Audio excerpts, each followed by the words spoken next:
आज लोग तीर्थों में जाते हैं तो तीर्थ करने नहीं जाते, पिकनिक मनाने जाते हैं। आज तीर्थ कहाँ रह गए महाराज? और मुझे लगता है ये जो आपदाएं हैं, ये जो हमारे देश में, इस पृथ्वी पर आज ये विपत्तियां आ रही है, कारण यही है, हमने भगवान की कथा को मनोरंजन का साधन बना रखा है। भगवान की कथा हंसी ठिठोली की बात नहीं है, हास्य रस है, वो कभी कभी आता है, परंतु उस हास्य रस के मध्य में जो भगवान की कथा का मुख्य भाव है प्यारे, करुण भाव, जिस भाव को सुन के तुम्हारा रोम रोम पुलकित हो जाए, नेत्रों से झरझर आंसुओं की धार बह चले, समझ लेना मन के मैल को धोने के लिए गोविंद ने जल की व्यवस्था कर दी है। और यही वो सत्संग है जो लव मात्र का, पल मात्र का जो सत्संग, जो लंकनी कहती है, तात स्वर्ग अपवर्ग सुख धैर्य तुला एक अंग, और तूल न ताही सकल मिली जो सुख लव सत्संग।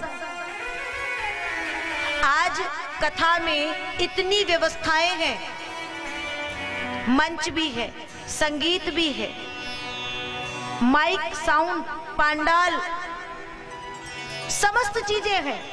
विज्ञान का सदुपयोग करके जो भक्त ऑनलाइन ये कथा सुन रहे हैं, श्रवण कर पा रहे हैं, यही विज्ञान का यदि लोग दुरुपयोग करें तो आज ये मोबाइल सभी के हाथ में है ना, और इसी मोबाइल का दुरुपयोग करके आज लोग जीवन भर के लिए जेल भी चले जा रहे हैं। माता पिता का मस्तक सर्व से झुक जाता है और अंदर ही अंदर बच्चे कुकृत्य करते रहते हैं, पता नहीं चलता है, और जब एक साथ ब्लास्ट होता है तब पता चलता है ये मोबाइल, ये जो एंड्रॉइड सेट आज चले गए, ये हमारे जो भारत देश का भविष्य है, उस भविष्य को कहां लेके जा रहे हैं। परंतु यही मोबाइल, यही विज्ञान का, ये विज्ञान जो टेक्नोलॉजी आगे बढ़ी, ये शर्मिंदा होने के लिए नहीं बढ़ी है। इसका सदुपयोग हम आप कैसे करें, आज ये बहुत विचारणीय विषय है। आज जो भक्त सामने इस कथा को सुन रहे हैं और जो भक्त आज ऑनलाइन सुन रहे हैं, उनसे भी मैं कहना चाहूंगी, ये जितने सोशल मीडिया के प्लेटफॉर्म हैं, ये दुनिया भर के प्रपंच करने के लिए नहीं है। पहले कुछ समय पूर्व भी एक दूसरे को मनुष्य कुछ भी कहने में सकुचाता था, पहले जांचता था, परखता था, तब उस बात को कहता था।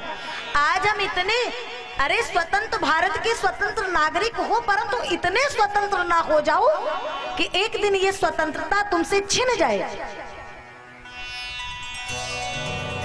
आज हम, जिसकी जो इच्छा होती है वो बोलता है, जो जिसकी जो इच्छा होती है वो करता है। भगवान कृष्ण और राधा, बहुत ध्यान से सुनिएगा, आज न जाने क्यों शायद गोविंद मुझसे ये बुलवाना चाह रहे हैं कि भगवान कृष्ण और राधा को आज लोगों ने क्या, कौन सा पात्र बना रखा है, जिन्हें कृष्ण और राधा, कृष्ण का और राधा का रा तक का ज्ञान नहीं है।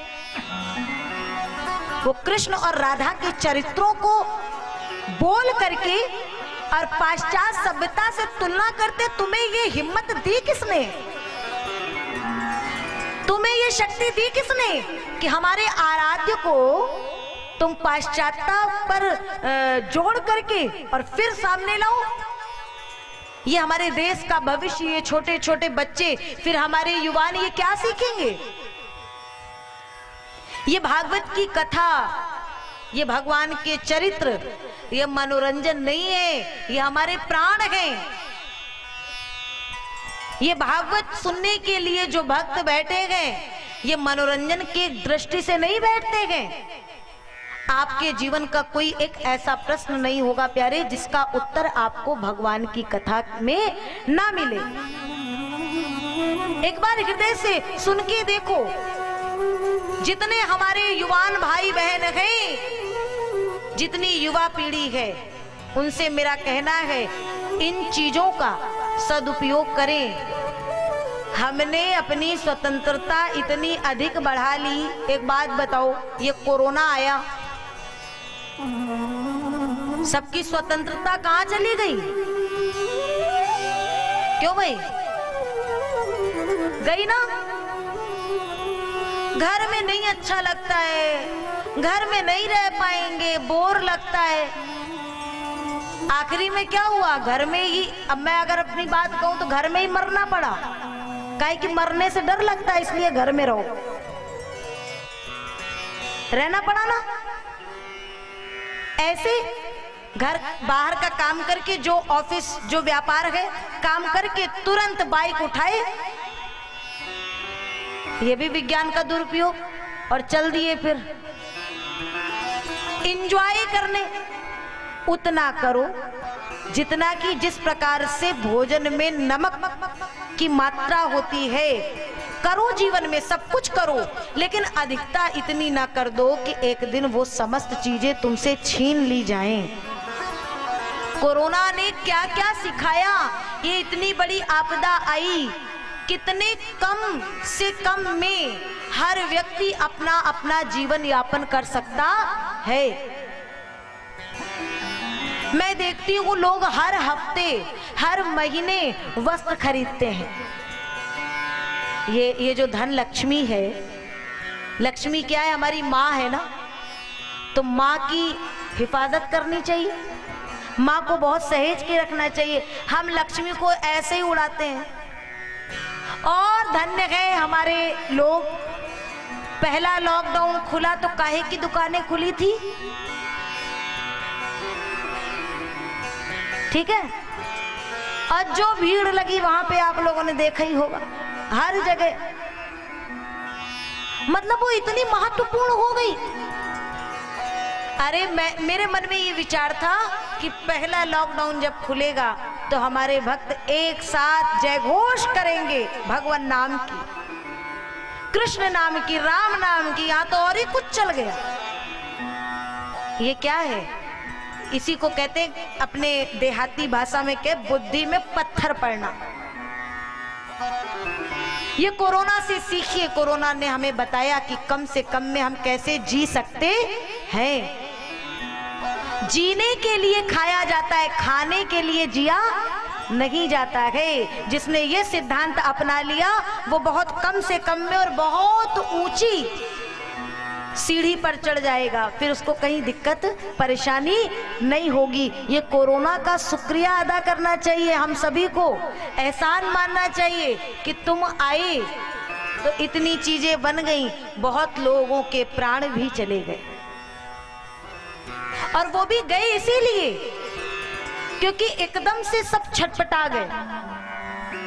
ये धैर्य, ये सब्र हम सब खोते जा रहे हैं। रेलवे क्रॉसिंग जब आती है, रास्ते में आप सब चलते हैं, रेलवे क्रॉसिंग आती है, लोगों को इतनी जल्दी होती है जाने की कि ट्रेन आ रही है उसको भी देखते नहीं है और जल्दी जल्दी में निकलते। न जाने कितनी दुर्घटनाएं हो जाती हैं। वो 1 मिनट रुक जाते तो तुम्हारा जीवन रह जाता।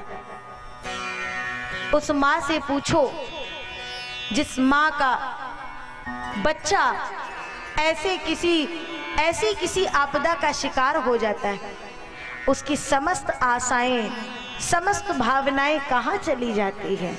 वो बेचारी माँ क्या करती होगी। जिस स्त्री का सुहाग चला जाता है, मतलब क्या कहूं मैं।